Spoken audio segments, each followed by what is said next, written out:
There we have it. Let's try that. There we go.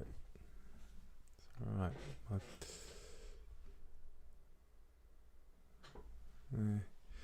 Greetings and welcome. My name is Jake Rayson. I am a forest gardener and a forest garden designer, and this is a new venture for me. This is the Forest Garden Realtime workshop, which is planned for the first 2 Mondays of the month, 7 p.m. until 8:30, 9 p.m, depending upon how many people there are and how it all goes. I have condensed my full course into 2 evenings, 2 1-hour sessions.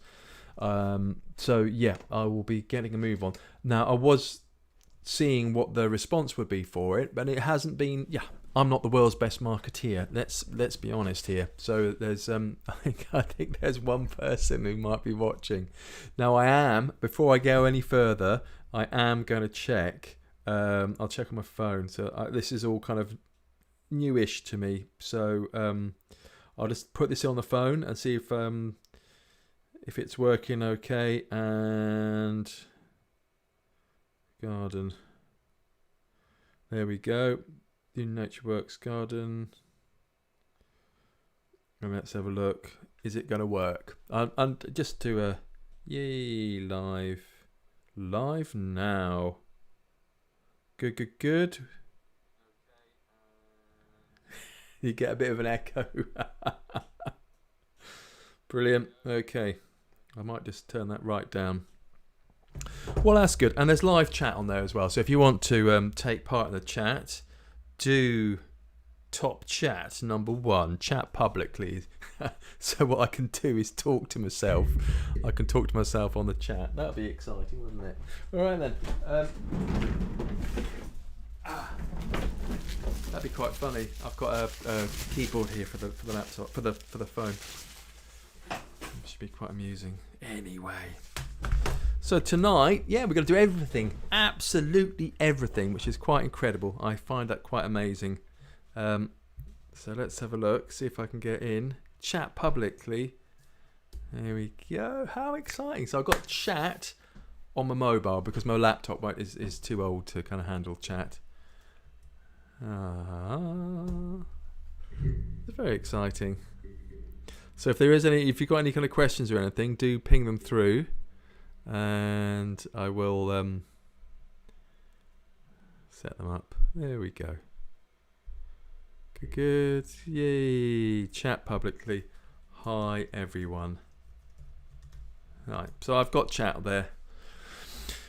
Alright then, let's get cracking. No time like the moment, so hopefully you know what a forest garden is. What I say to, should I just, I'll do an overview of the whole lot. So the first session tonight, Monday 1st of November, is plan and design.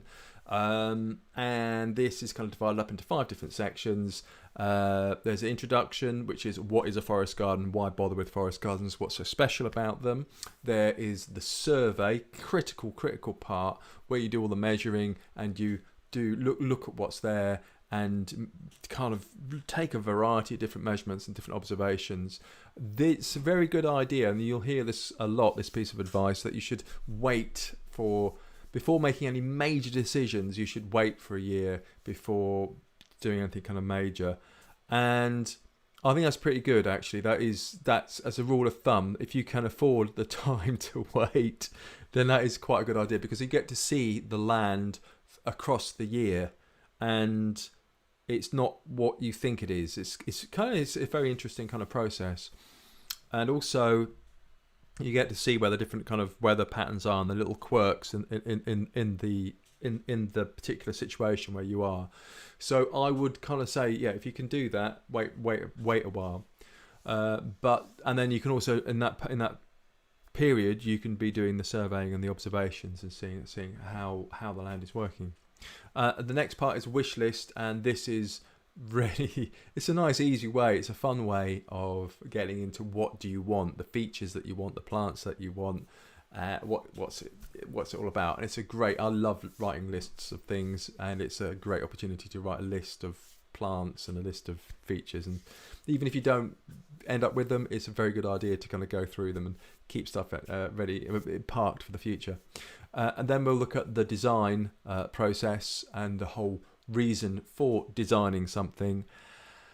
And yeah, that's just one little part in like 10 minutes. The whole of garden design compressed and condensed into 10 minutes. And then we look at scheduling as well, just like roughly how long things will take and the way to approach it. So that's very much kind of observations and designing and planning.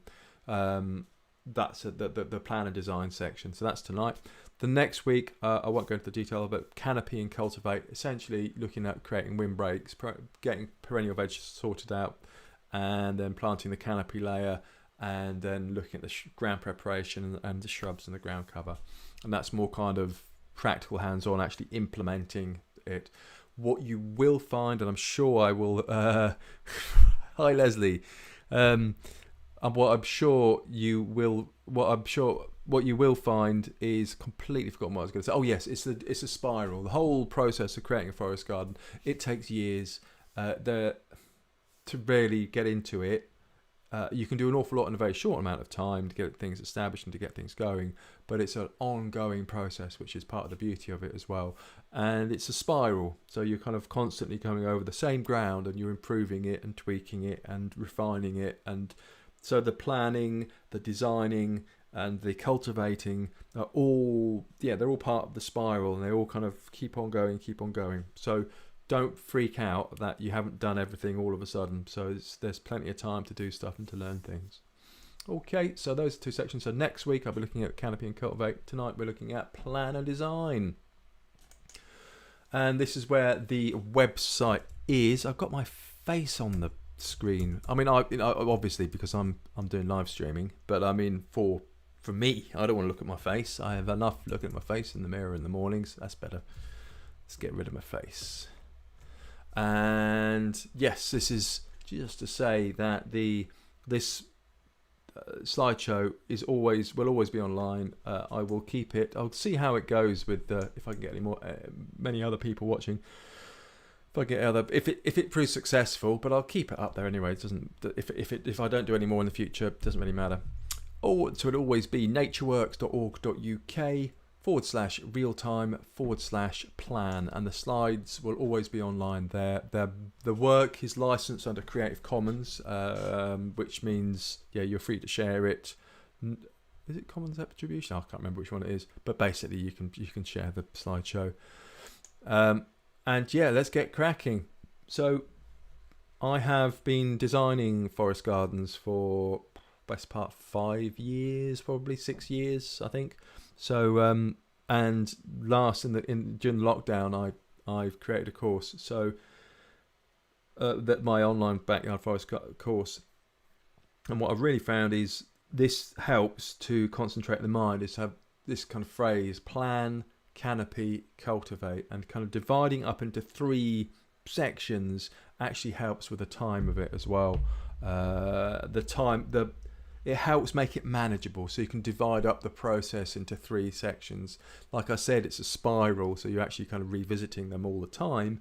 But just to get you going, you've got your garden, you do the planning process, you put your trees in, and then you cultivate the ground underneath. So kind of put it into those sections, and that makes it more manageable. And what we've done here, we were going to open up the garden for another forest garden for tours, but because of COVID we've stopped work on it, so it's rested at the canopy stage at the moment, so it's not really it's kind of in stasis, which is fine because the canopy will keep on growing. But it is quite it's a nice way to do it. It breaks it up, and likewise you can plan for things and you don't have to start growing them straight away. Okay, so buy this book, Forest Gardening, Creating a Forest Garden. Martin Crawford, bless his little cotton socks, down in Dartington is where his original site is, a 2-acre site, Forest Garden. Went on a course there 5 years ago, blimey. And this is his book, Creating a Forest Garden. Am I in the picture? Yeah, that one. So buy that book, it's great. And there is a spreadsheet as well So what I would say is get hold of a copy of that book, because that kind of gives you an overall overview of the process of creating a forest garden, and it gives you a fantastic list of all the plants there. What I have done too, let me see if I can do this, let me get my cursor over here, is I have made a spreadsheet with a couple other people, Ollie and Chris, and the spreadsheet is creating a forest garden spreadsheet, bit.ly forest/garden-spreadsheet, and that's a list of all the plants in the book. So it really helps when you're kind of going through the different plants to be able to see all the information which is there. Cool. Why forest garden? It's climate emergency. COP26 going on. We're all going to die. I mean, and when I say we're all going to die, I know we're all going to die anyway, but this is it's getting a bit extreme now. Currently, I think it's on course for 2.6 degrees Celsius with the current degree limits, which is ridiculous, which is bonkers.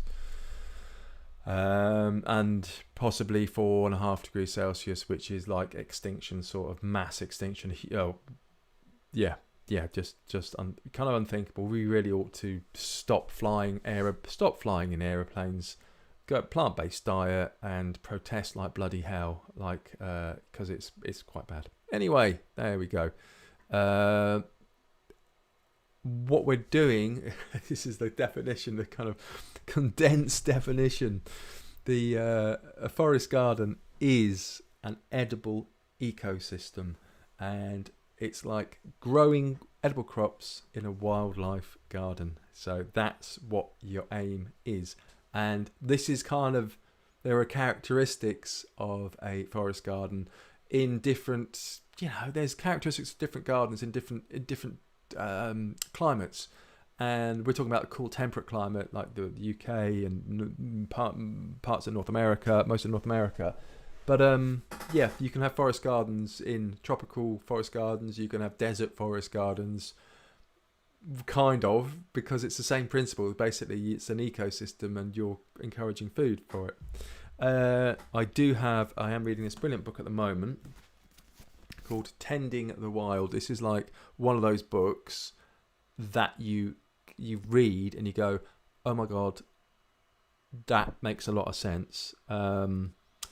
It's about the indigenous Californians and how they tended the land for 10,000, 12,000 years, and kind of kept it, cultivated it, essentially, cultivated the wild land. So it wasn't like a wild land when the European settlers went over. They just kind of exploited it all.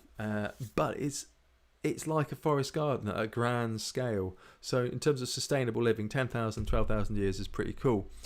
And so there's a lot of lessons that can be learned from that. So in a kind of broader context, I think that's a fantastic book. There are lots of other really, really good books as well. But that'll do for now. I haven't really got time. Okay, so characteristics of a forest garden in a cool temperate climate like what we have. The further right you go, the more kind of extreme, the higher the energy inputs, the more fragile it is. So really, in terms of climate emergency, we ought to be looking at less inputs and greater returns, and that's like a forest garden, agroforestry. So this is where we want to be headed. There's 5 characteristics. A forest garden is sustainable, so you can keep on growing food without having to import any fertilizers or import any pesticides. It has an integrated, they call it natural pest management, NPM I think it's called. That sounds about right.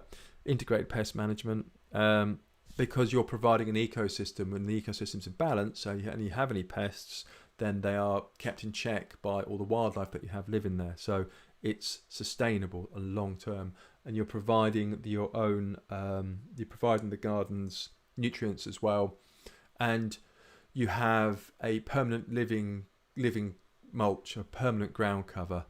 Fantastic. I've been reading some Beth Chatto as well, and there's some. It's so interesting reading gardeners and people who I've kind of really rate, like Beth Chatto, Fergus Garrett, John Little. There's lots of people who garden, and they're going to garden in like what I would say is a forest garden sort of way. And Beth Chatto talks about using ground covers, and totally mulching, using a mulch, using a ground cover, to get a ground cover established. There's an awful lot of similarities, and as part of the sustainability, you're encouraging biodiversity, and to encourage biodiversity, really use native plants where possible, because it's all very well providing pretty flowers for pollinators like butterfly bush buddleia, but you also want to provide food stuff for insects as well. So because native plants have co-evolved with the wildlife, they have much more interaction. There's some plants like nothing eats buddleia, nothing eats what's the stuff called Himalayan balsam, which is part of the problem, that it's got no natural pests, no natural predators, so it goes wild. It grows and grows. So a forest garden, I really kind of do always kind of say, please, use native plants where you can, and there are actually an awful lot of places where you can use native plants. It's a low, and because of all this, it's low maintenance, so it's sustainable in that sense as well. Once it's established, let's get that clear. It's a lot of bloody work beforehand, I can tell you that for nothing. Okay, so it's productive.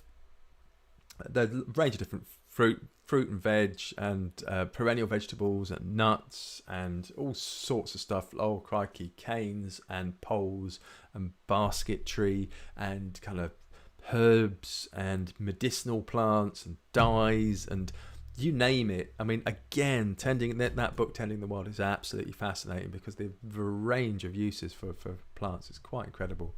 And it's a productive space because everything is multi-layered. You're using all available space. You have you got the trees, the big canopy trees, and you have the smaller trees, and you've got the shrubs, and you've got the kind of herbaceous perennials.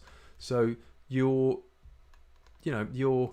using all the space, and it's kind of productive in all senses.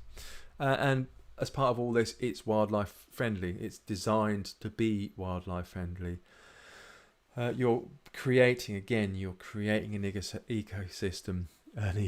You're creating an ecosystem. So what you want to do is grow insects. You want insects to eat your plants, which sounds counterintuitive, but actually makes an awful lot of sense. So you're growing insects, you're growing the pest control, and you're growing the nutrients. It's all kind of held within the garden, which is another beautiful aspect of forest gardening, is that this sense of it's self-contained, yet simultaneously is more open to the landscape and is a feature that integrates with the landscape. And what you grow and how you grow it, and what you find works and what you find doesn't work, will vary from site to site and for different climates, different parts of the UK, different parts of North America.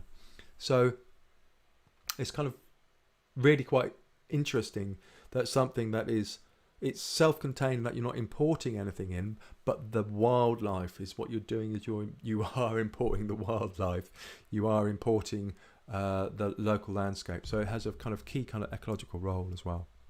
And it's layers, as I was saying before, using all the different layers, and it's essentially mostly it's perennial. You do have annual flowers in there, so I've got a lot of calendula kicking about the place, and nasturtiums that self-seed, and you'll get fat hem that will come up, and I'll eat it occasionally. So there are annuals about the place, but majority of plants are perennial. So there's always some kind of guidelines as well. So whenever these link off to various pages that I've got going on. 4 things to think about when you're designing and when you're creating a forest garden. Firstly is protection. I cannot overestimate, well I probably can actually, but it would be hard to overestimate the importance of protecting your crops. When a plant is protected and it has shelter, it will grow an awful lot faster and more. That's it basically. So, and that shelter, whether it's mostly shelter from the wind, but it can also be shelter from the sun, and it's also it's the idea that plants grow better together. Trees like to be with other trees. That kind of idea. what we're doing in the first instance, am I going to come on to this? I think I probably am, but it's create windbreak hedges. I love windbreak hedges. Dead hedges is what I always kind of make now when I start a forest garden, and then plant a windbreak hedge on one side of it to design your protection and get it in first. You can use a nurse tree as well, which is like a kind of temporary protection for individual trees, and also protection from wind and cold. Spacing is the So if you're protecting from wind and cold, by that I mean you're growing, you create structures like polytunnels or potting sheds or greenhouses or what have you, that you're just kind of looking after plants in those situations until they're strong enough to look after themselves. The aim is always for plants to be able to look after themselves that don't need watering and need minimal maintenance. That's the kind of overall aim. Spacing is again kind of critical. This is the key thing when you're putting trees in. You look for the spacing between the trees because it's edge of woodland. What you've got here is edge of woodland. It's not actual woodland, and you hear it time and time again. Oh, I don't know. That was on the Jim Al-Khalili on maybe it was on a it was on a Roots and All podcast. Somebody was talking about edge of woodland and why it's such an exciting space, and it's because it's an edge. It's like it's you've got enough light, you've got a huge variety, diversity of different species and different habitats, so it's fantastic. But to get that, you need to make sure you have the spacing between the trees. So it's what is it again? Quarter to half of the average canopy diameter. That's the formula, but there's a link there, you can figure it out. So yeah, 2 4-meter trees, it's between 1 and 2 meters gap between them. Depends on the angle and all the rest of it. Right then, survey. That's 24 minutes. Blimey, I'm only 1/5 of the way through. Okay, survey. Create a map. I'm really sorry to say you need to create a map. But the joy of it is it can be a really crude map. I've got a friend of mine who lives in Spain. He sent me a map. It's really funny. There's crosses on a piece of paper. Not even grid paper. He's got another square for a building or something, and there's crosses where the trees are going to go in. And that's fine, that's good. That's if you know what it means and you got the right spacing. It doesn't have to be pretty. It's for you. This is the thing. It's not to show off.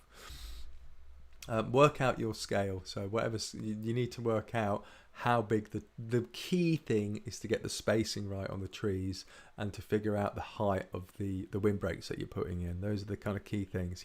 Spacing of the trees, height of the windbreaks. Get them sorted out, and the rest of it will kind of come together. We'll come on to the design bit in a second. So you need to work out your scale.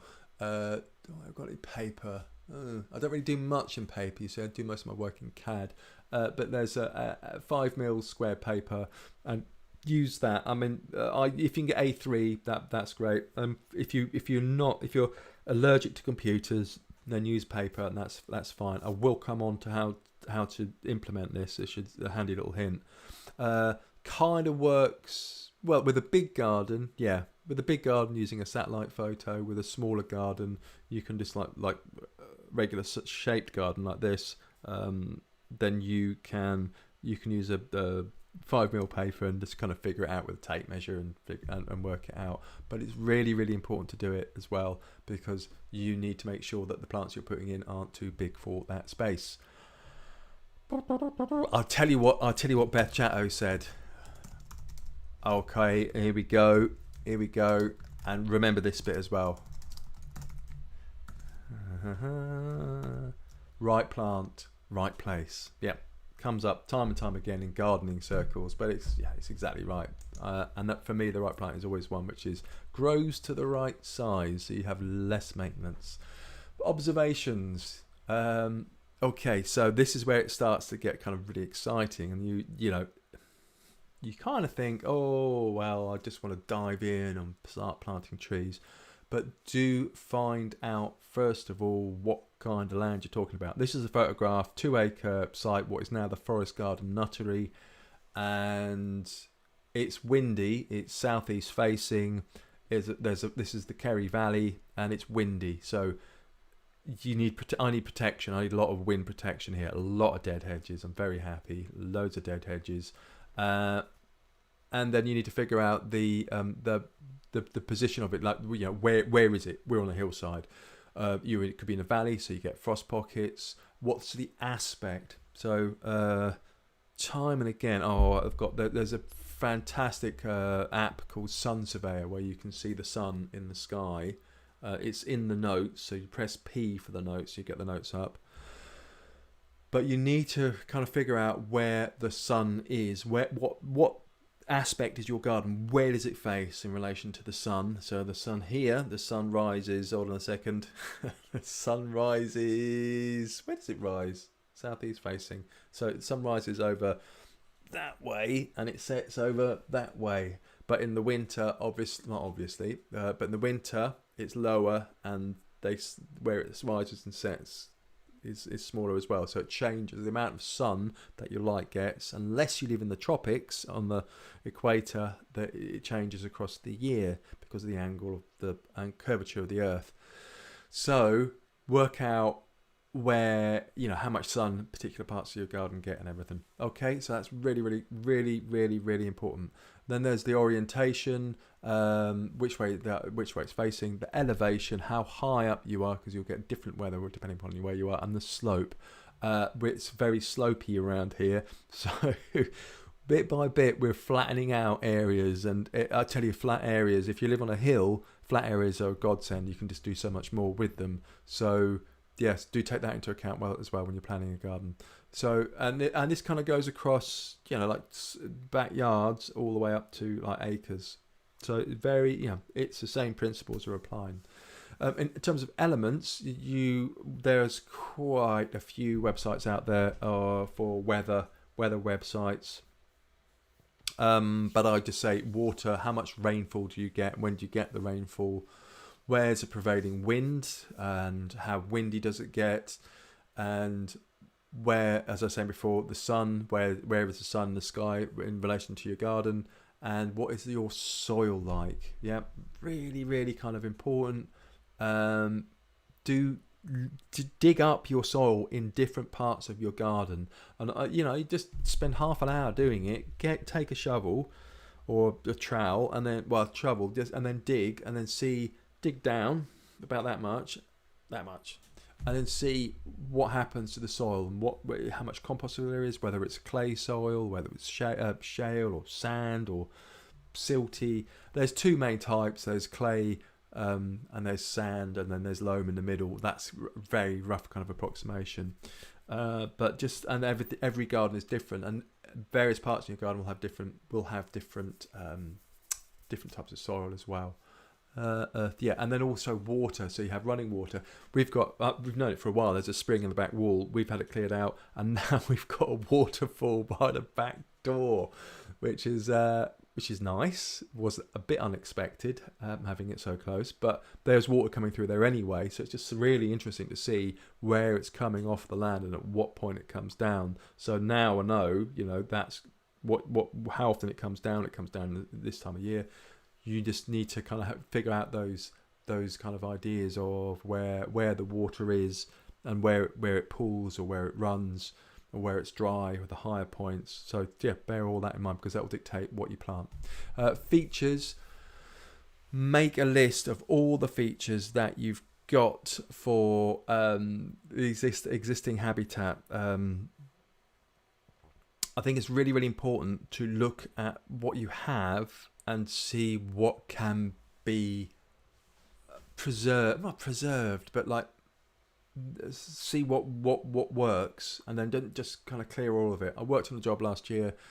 There was a hedge at the back of the development, and they just cleared the whole lot. They absolutely wiped it out, and then asked me to plant a mixed native hedge, and they took out a load of, I don't actually know what was there, but I would imagine ivy, holly, blackthorn, probably some sycamore in there, probably some oak as well, and they just took everything out. So I planted a kind of good mixed native hedge, but yes, they didn't really need to do that. They didn't really need to take it out. So Another key thing is looking at utilities, what utilities you have on the site. So when you're taking the observations, and again, do look at your map. So do make a note on the map, which again, it's why it's important that you have a decent, at least a kind of half decent scale on the map. Work out where the utilities are. So water, don't plant a tree on top of a water main.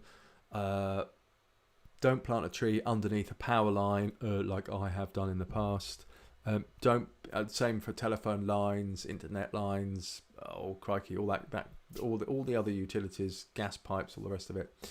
And then look at access and structures. So old greenhouses, concrete plinths, can you reuse it? Because it's a lot of, to change things it takes energy. So do you need to change it? Could you utilize the existing foundations of an old shed? Or if you do take it up, can you use that concrete? Can you get it crushed and use it in the part of the garden for wildlife, for like a brownfield sort of site? So lots of different kind of ideas about what's already there, and you start thinking about what you can use. And then access, are there enough access points to the land? Where is there any public footpaths coming through, where are the gates and things like that? Then look at the situation where have you got neighbours? Where are they? What's your privacy like? Do you need to put up any plants to give yourself some privacy, to mask out the noise, like using running water? Is there a smell coming from anywhere? Variety of different things that you can do for different situations, but each situation is very unique. And then mark all these observations on the plan. So Sun Surveyor app, brilliant. Really rate it. Hold on, can I do it now? sunsurveyor.com. I think it's that one.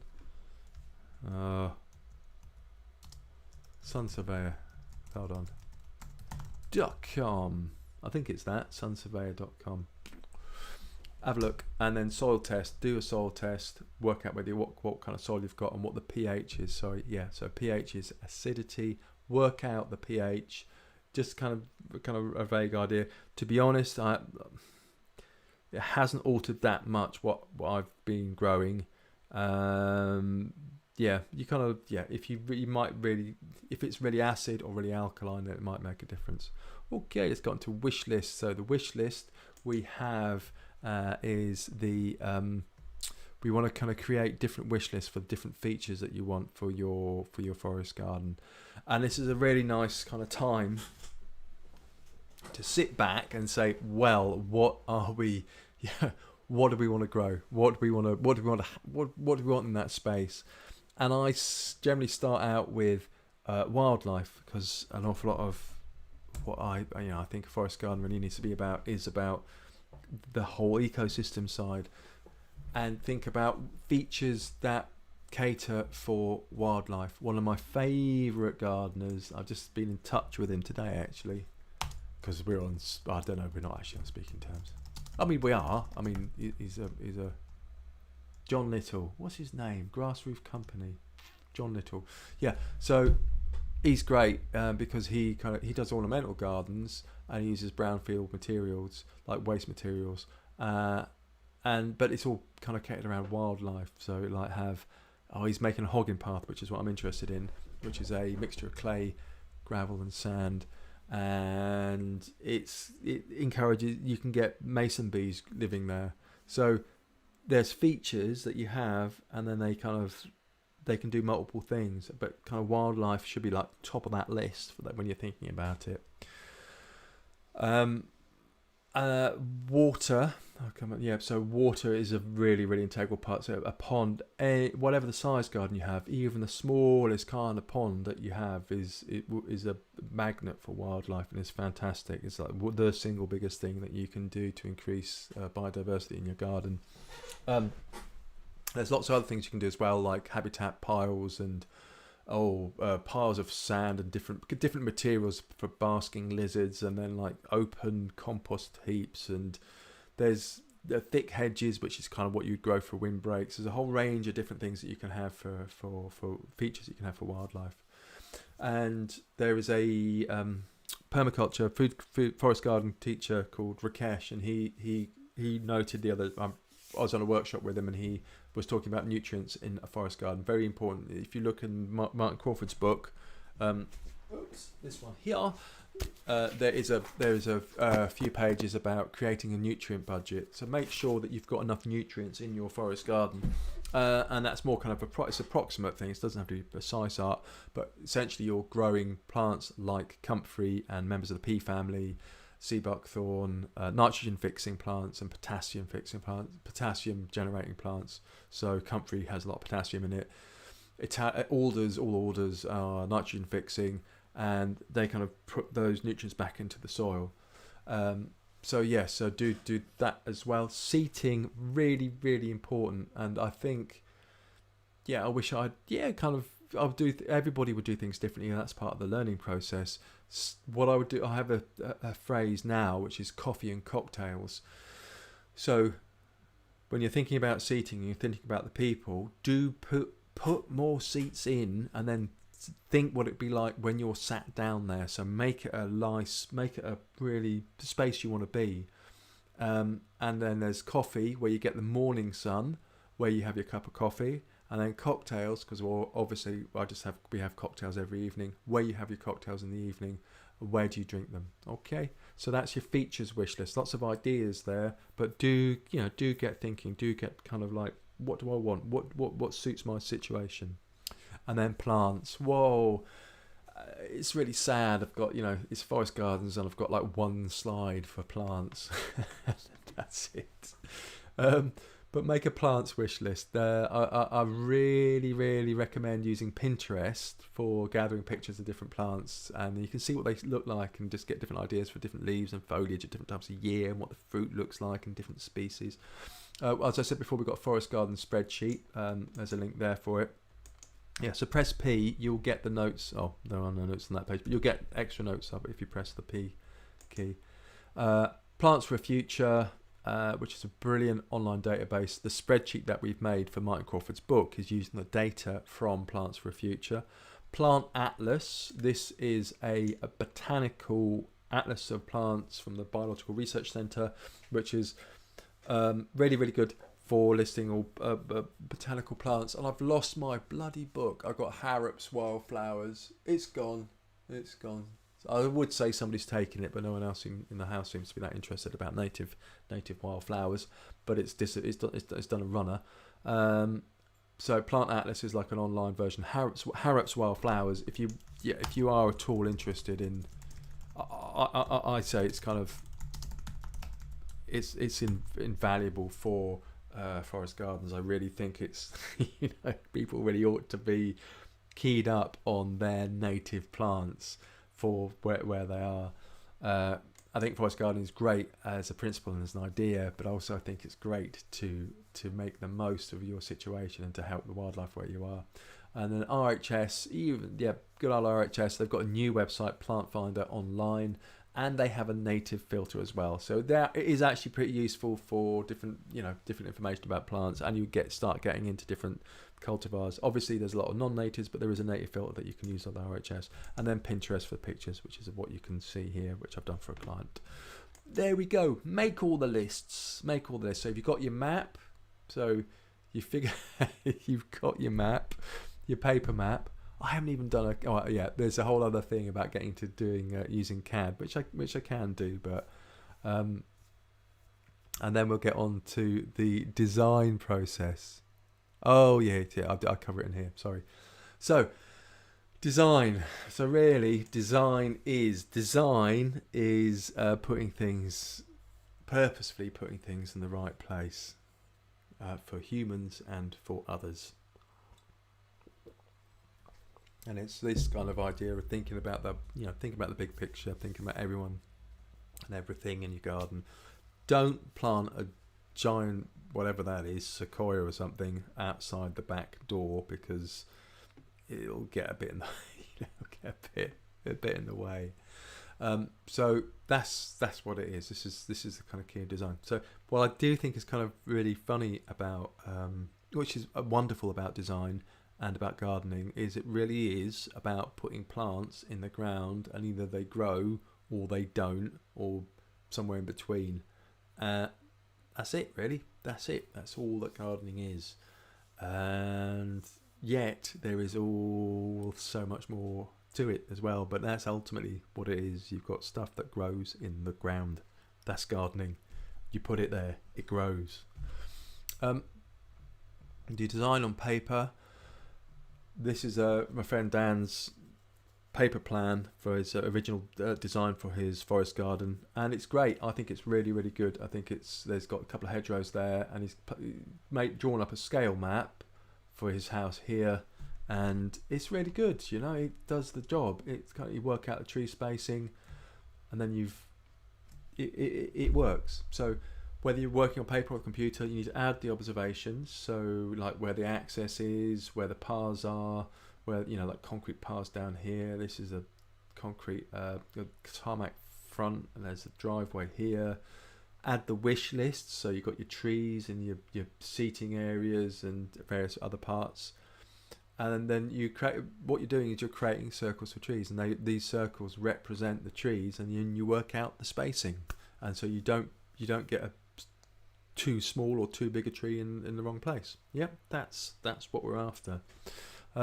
You can design on computer as well, and this is it's a whole other it's a whole other thing in itself. I'm doing some training next week, funnily enough, for a wildlife trust, which is very exciting, a bit daunting as well, but quite exciting. What you're doing, I'll zoom, see if I can zoom in on this. Hopefully you can see that. Oh, that's got my face on it. But what you're doing here, an awful lot of the time, even for quite a small garden, depending on the detail of the map, you can use a satellite photograph, and then you can put the design on top of it. So the satellite gives you enough of an outline. As you can see that kind of, I don't know if you can see that red line down there. Gives you enough of an outline to be able to work with some dimensions and put your actual dimensions in there. But it's a good starting point. And I do a lot of designing, so I use a lot of CAD, so it's worth my while working out CAD. What I do want to say here as well is, whether you're designing on paper or you're designing on computer, always measure in real life. Don't think that that is right, because it invariably isn't, and then invariably you don't know, you can't see something and it's not quite right, and the dimensions don't quite stack up. So I use it as a guide, but measure in real life. You take you take a satellite screenshot of, this is, I don't know, from Google Maps or something. Then you figure out the meters per pixel, and then you scale the screenshot down, and again you create circles for trees like you did on the paper, the right scaled trees. You do it for the computer as well. This is a separate thing. I have a forest garden planner, backyard forest course. What is it? natureworks.org.uk/course/plan, and that describes in detail the designing on the computer side. So yeah, I would have a look at that. Okay, and then the design order. Right then, so what I would do now, what I do is, I've done my observations, I've looked at the site, and I've been there and I've measured it up, and the design order is, firstly, well, I'll get all the observations that I'll create the measurements, put the measurements onto the actual map itself first of all, to make sure the map is the right size, and I'll do a wish list dump. Isn't it great? I will kind of get my features, like I'll make a pond. I want a pond here, and I'll put a pond down. I want to put a I don't know, like a polytunnel. So I get the size of the polytunnel, and I get it all ready and all kind of stacked up on one side of the map. So I've got all the pieces that I want, and then I'll just try them out in different places. Yeah, so you get all the bits of what you want in your wish list and your plants and everything, and you put them to one side, and then you try them out. I did working with a client in, crikey, where was it? Slovakia. Was it Slovakia? No, it wasn't Slovakia. It's Romania. Really nice, really nice client, and she wanted a but she wanted a beech tree, and the beech tree, it just wouldn't fit really. So I was like, well, no, won't fit. There is an oak which will fit. She wanted some oak trees. There's a Valonia oak, and it was just this, try this instead. But you don't know until you get them out and you kind of put them out on the paper and go, oh yeah, oh, that won't work. And you'll see straight away. And try trees in different positions and try your features in different positions. I always think it's hard to know which one goes first, but you, like with a polytunnel, you want the polytunnel. This is all the kind of stuff that you learn, but like a polytunnel or greenhouse, you want north to south axis because it gets more even sun across the whole lot. So if you are putting a polytunnel in north to south, that's the best orientation for it if you possibly can. Put it on level ground, unlike the steep slope that we've got. And then where we have it in our forest garden is pretty much the flattest land closest to the house in the forest garden. So that was like pretty much the best place for it. And then you will find that this, you go, well, actually this makes a lot of sense to have the shed here or to have the patio over here. It makes sense depending upon what you're using, but try them out and try out the site structures in different places. And then try all this out on paper and in real life as well. Don't just try it out on the computer and go, way, we've done it. Try it out in real life and put bamboo canes in or cardboard boxes or whatever, bits of string, however you want to do it. Creating paths is also a really, really good thing to do. And I've used this as like an invaluable part, is to divide up the garden into different areas, makes it more manageable, but then you kind of divide up by different functions as well. So you go, okay, polytunnel, raised beds, wildlife pond, perennial vegetables up that way, fruit bushes down that way, cherry trees over there, and you start to get into, there's a kind of rhythm that you comes with putting stuff together and trying stuff out in different areas, and then define those areas with paths.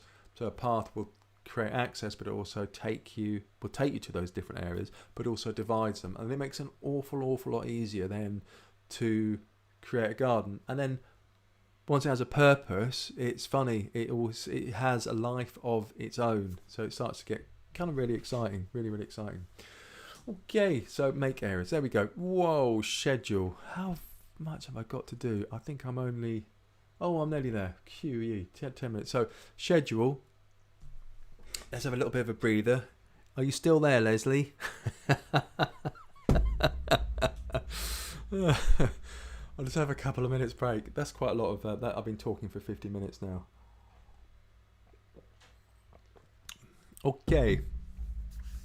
So we've got what have we got? The map. We've done the observations. Oh, I need to say there's a list of observations. I've got a list that you can download as well. I'll find it in a minute. We've got your observations. I wonder if I can look at it down here. Hold on a second. Let's see if I'm wishlist observations. Oh, there we go. Checklist. There's a link here. So I ought to do a bit more with this actually. It's a checklist for all the observations in a forest garden. Thanks. Yep, not really doing it. And that isn't doing it for me. Oh, there we go. Thank you. Yeah, so I got like a little checklist of stuff. And it's just like some paper with words written on. And they're kind of quite handy for writing down things that you want, different plants that you want, different features, and checking off the different things. So it might come in handy. That's on here. You can download it. Okay, let's go on to survey, the last bit, the schedule rather. Ooh, very near the end, which is great, which is fantastic.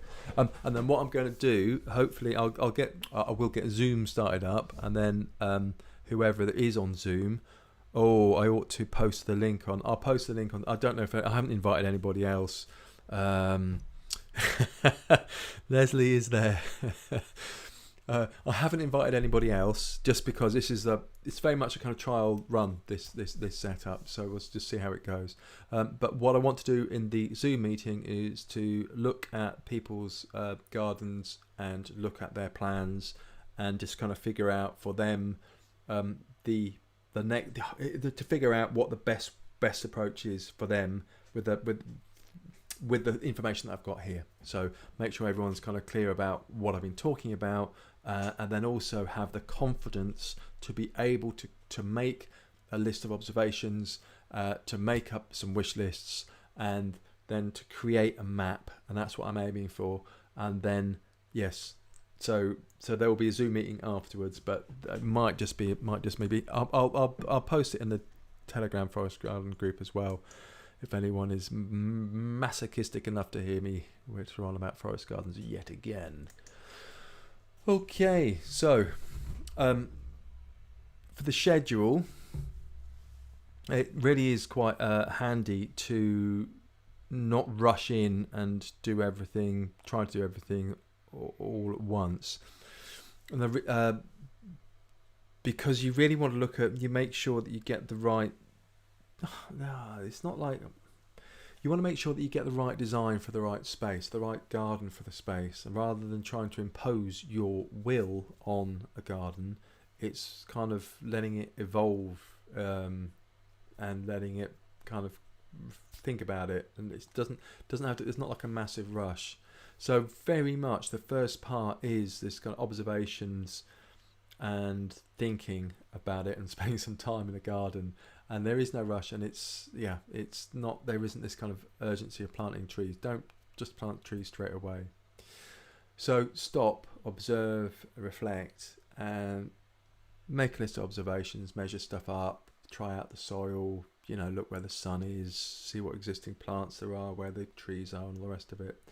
And then design. Don't jump into design. Don't jump into planting. Don't jump into design.